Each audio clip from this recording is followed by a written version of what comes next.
Active Transportation live stream. My name is Will Kinahan, and I'm an education assistant with the Toronto and Region Conservation Authority. Today, we are going to be going through this lovely neighborhood as we talk about active transportation as we make our way to school. So, we're going to be walking today because it's a type of active transportation. So, as we get going, I'll be talking about some of the benefits and some of the struggles that we might be facing as we get started with it. As a bit of fun, we are going to be putting 3 bingo sheets in the chat right now. So go ahead and pick one of those if you'd like to play along. So let us know in the chat if you guys get 5 in a row. Go ahead and shout out bingo there. So while we're walking, you can also pop off any questions you might have, and we'll try to answer them as we go along. I may have a hard time seeing them, but we've got some colleagues in the chat. My colleague Rachel's in there right now, who should be flagging them and answering them as they go. So it's important that there might be some barriers for you when we're talking about active transportation. That's okay. We're going to try to talk about some possible solutions that work for you. We'll also show off some stencils and some resources you can use to create landmarks and have a bit of fun when you're first starting out. So without much further ado, let's get started.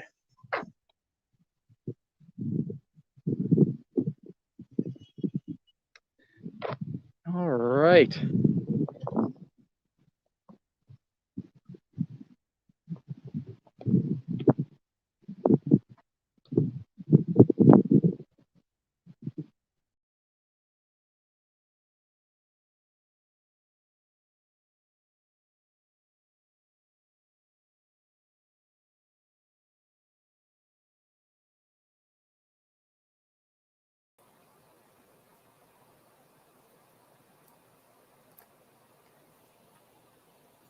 Hang on, everybody. We're going to get Will back onto our stream in 1 second. All right. All right. Will, we lost you for a second, but now we hear you. Okay, excellent. Heat's messing with our tech a little bit, so I think we're back right now. So what do I mean by active transportation? So active transportation is when you use people power to move from one place to another. It could be biking, skateboarding, rollerblading, wheeling, scootering, walking, or whatever else you could use when your own body is moving you. So which of you guys use to get to school? We're tossing a poll up in the chat right now.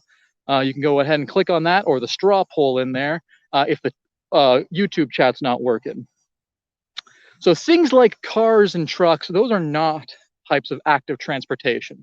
Those are passive. Active transportation has a bevy of benefits.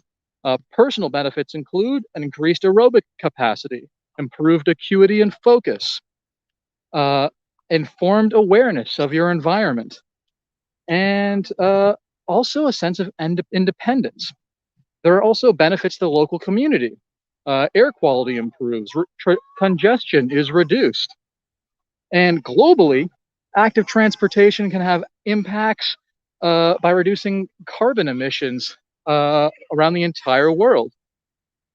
So we've reached a parking lot right here, and we got to talk about some people who might need at least a portion of their journey to be passive transportation.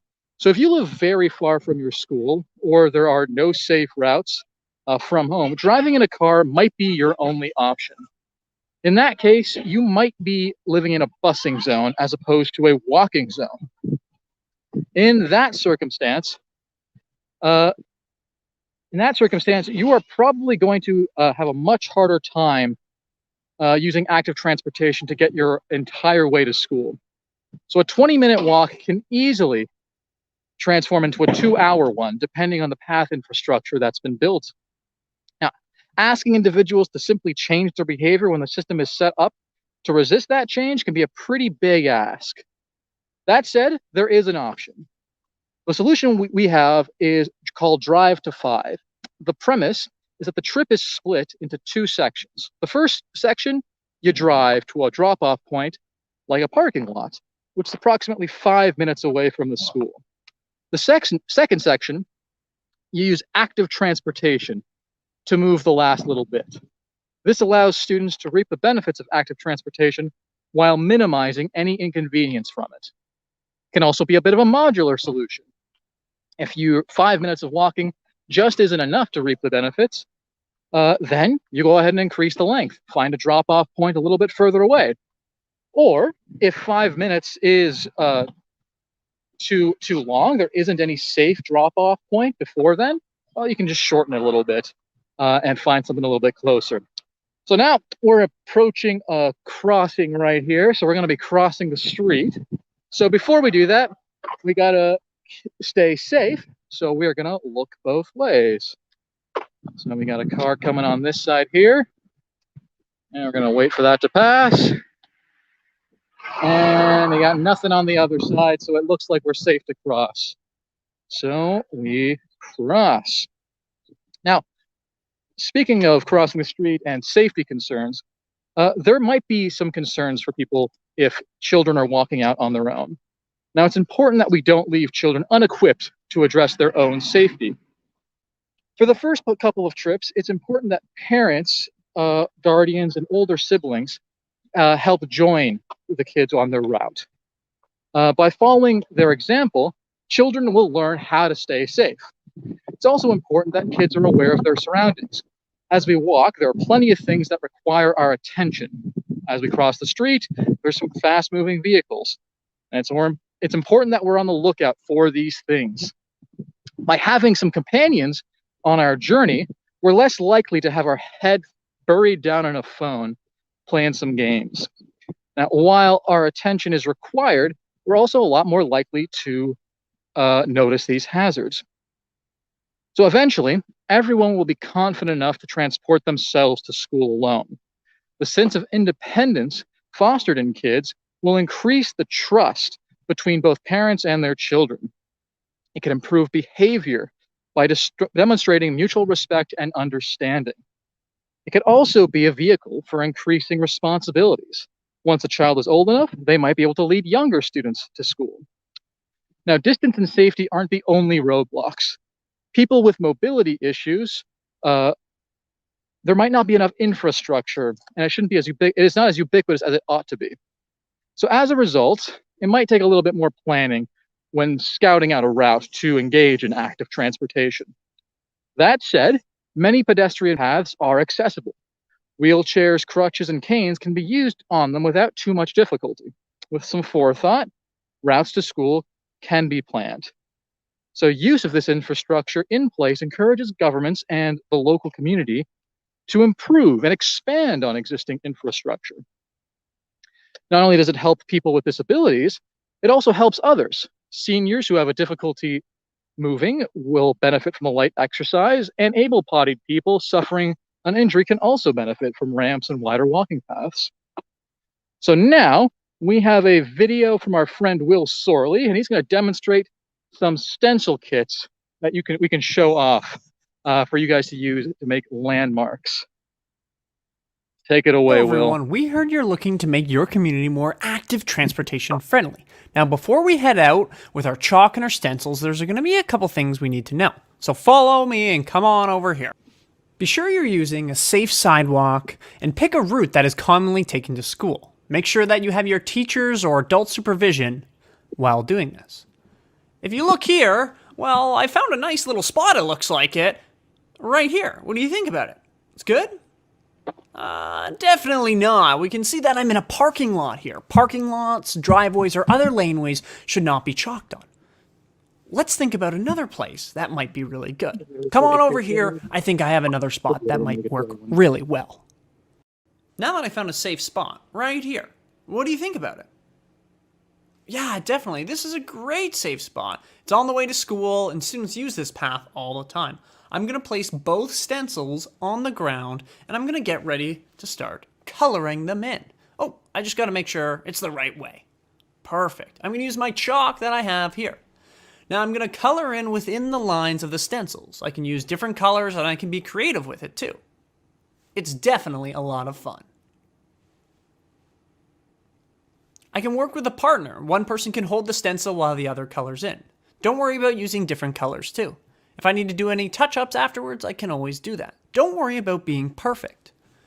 You can be creative with this too.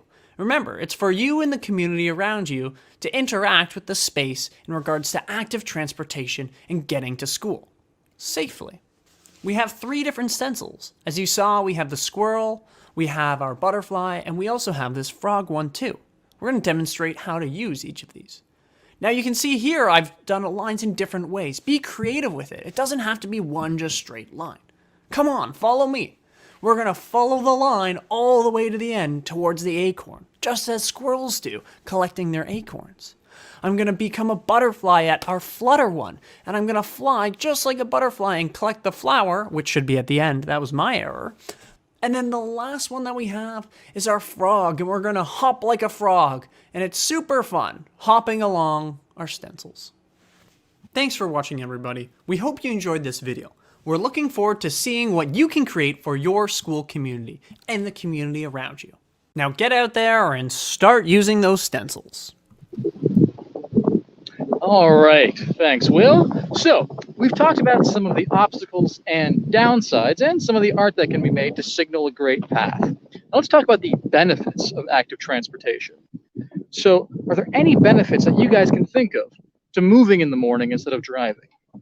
Well, let me give you a few. So early in the morning, you're crawling out of bed. If you're anything like me, you feel sluggish. Driving in a car actually helps put you back to sleep. Now, scientists have studied why this is and suggest the vibrations of the engine slowly lull us into further exhaustion. For parents in the audience, you can think of times when you drive around with a baby, put them to sleep. Our bodies grow, but we're still tired as a result of this. So for those who need to go to work or go to school in the morning, being tired will prevent you from focusing on the tasks you're hoping to accomplish. Now, exercise has the exact opposite effect. It activates the brain, and more blood gets pumped to it as our heart beats a little bit faster. Now, with our brains improving, so do the rest of our bodies. Our muscles will get stronger. Our breathing and lungs get more fresh air, and oxygen from our lungs starts getting pumping stronger and improves with all the practice it gets. Our movements also become a lot more efficient the more we exercise, and exercise becomes easier. Now, the most immediate benefit to the environment is air quality. Cars release dangerous compounds in their exhaust that make it harder to breathe normally and can lead to chronic damage to our health and to the environment. Not only does driving not improve our breathing, it actively makes it worse. Carbon dioxide has the furthest reach as a result of driving. It's responsible for the whole planet getting a whole lot hotter. This hurts wildlife and humans all over the world in a lot of different ways. Weather becomes more extreme, storms get stronger, there's flooding in some areas and droughts in others. Excessive carbon dioxide is devastating. When we choose active transportation, we get rid of the majority of it. And the more we do it, the better it is. Now, the next big compound we get rid of are nitrous oxides and sulfuric oxides, or NOx and SOx, which cause smog and acid rain. This kills plants, hurt humans, and makes acid in our eyes and lungs. Particulate matter is also produced by car exhaust. It causes cancer in animals, which include us humans, and prevents plants from extracting carbon dioxide in the atmosphere, making global warming even worse. Now, as we are taking a little break here under the shade of this tree, we're going to be transitioning to a video from our friend Henrik Spogar at the City of Brampton. They'll be highlighting some of the goals and infrastructure around this town. Take it away. Spogar, Senior Manager of Transportation Planning for the City of Brampton. Okay. Streets are for people regardless of how someone chooses to travel on them. In Brampton, we're ambitiously transforming the street experience to provide a safe and comfortable, people-friendly environment. Between 2020 and this year, we're adding nearly 60 kilometers of permanent cycling infrastructure. These include the bike lanes planned within the Bramalea SNAP area on Balmoral Drive, Finchgate Boulevard, and Eastbourne Drive. Whether you want to walk, roll, run, or hike, whether for exercise or for everyday trips, we are a city of over 460 combined kilometers of bike lanes, recreational trails, and multi-use paths that can get you where you need to go. There's lots out there to discover, with a lot more still to come.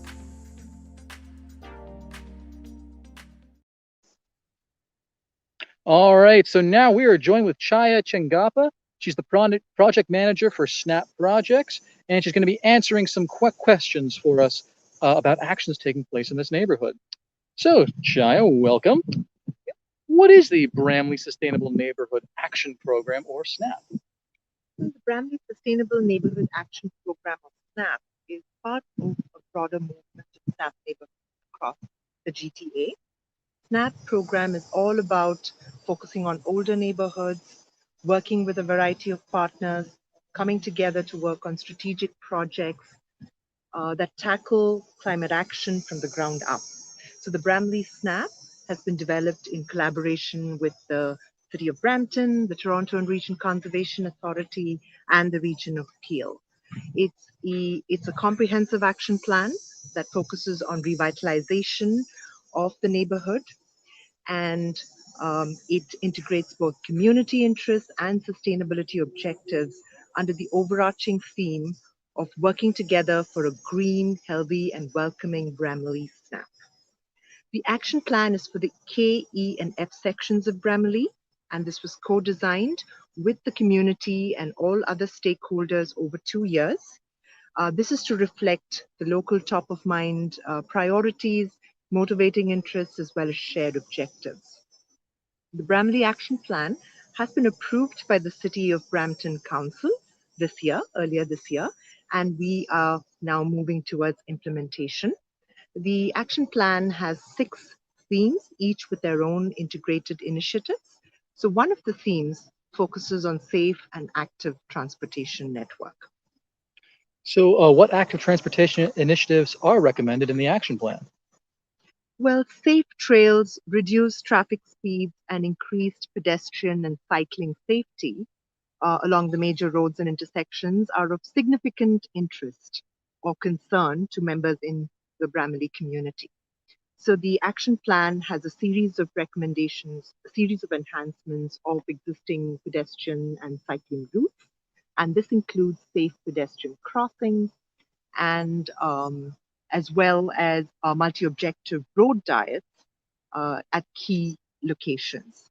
So during the action planning process, in addition to these enhancements, the community and the partners also co-designed or co-developed locally inspired design objectives for reimagining the streets as more animated, inviting, and inclusive public spaces. So we're looking at inclusive public spaces as well under this theme. All right. So you mentioned road diets. What exactly is that? Yes, it's an interesting concept.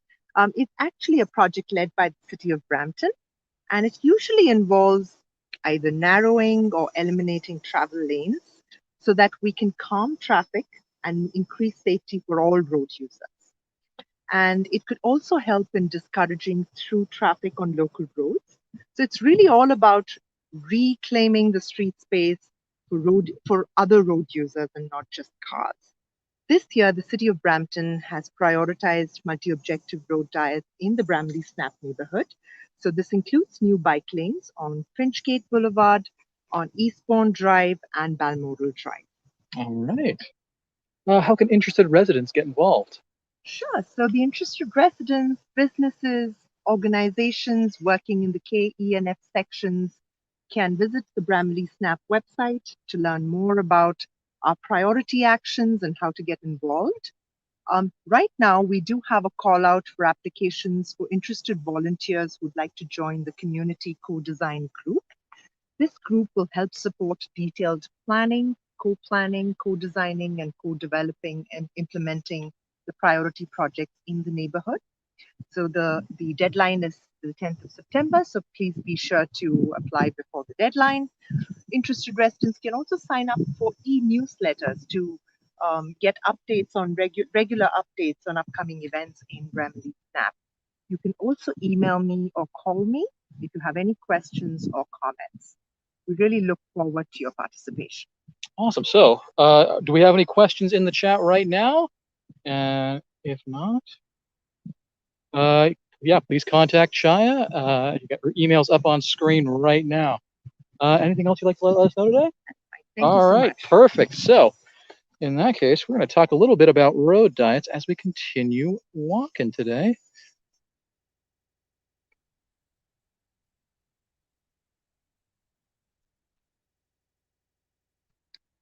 All right, so I'm going to keep going. So let's chat a little bit about in more detail about road diets. So new paint is put down onto the road, which reduces part of the lanes that are designated to automobiles. So 4 lanes might become 3, with the saved lanes becoming available for bikes and pedestrians. Now this really increases the accessibility for active transportation and offers more routes. It also improves safety, both when moving down a street and also across it. Now, a common refrain to reducing lanes is that it increases automobile traffic. For drivers, that's an inconvenience in itself, but it also increases the time people spend in their cars, which increases the amount of toxic chemicals we were talking about. Fortunately, most often this isn't the case. Now, if a road doesn't really have a congestion or slowdown problem, reducing the lanes from 2 to 1 doesn't actually change anything. People who are going the speed limit are going to keep going the speed limit just in a single file. Now, for highly congested roadways, there is some study and work that needs to be done to determine where on the road traffic lanes can be reduced. But even in these circumstances, it rarely increases when it's been done in the past. That's because traffic congestion usually doesn't happen on roadways. It happens in intersections. Now, intersection management is a huge component in causing congestion and traffic. Forcing people to stop repeatedly dramatically increases congestion in comparison to lane capacity. Really, increasing lane capacity doesn't hurry people up as they cross intersections. So road diets can actually help this by tapering off at intersections and creating turn lanes. Now, those who stay straight, are going straight, stay in the middle. Those turning right move to the right lane and turn whenever they can. This actually reduces the amount of cars that are waiting and reducing congestion, making everything a little bit easier. Now, if you had a 2-lane road without that tapering, people wouldn't know to turn off. So, in fact, road diets help manage intersections more readily. Now, we crossed actually a street earlier that had a proposed road diet for it. The road we did our little safety check with. So hopefully we can see those being built fairly shortly. So now we are approaching the school itself. And we can see here, we got some bike racks. Now, hopefully what we've talked about today will help inspire you guys to take part in active transportation. And when September rolls around, we'll see these bike racks completely filled.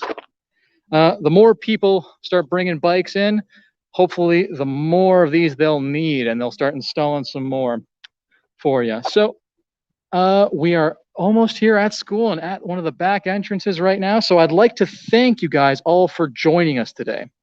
I hope you guys have learned a bit about active transportation and start making your new plans for the school year. Before we sign off, I'd like to credit the Toronto and Region Conservation Authority for helping put together this stream and this project that was made possible through the financial support of Green Communities Canada and the Government of Ontario. Have a great day, everyone.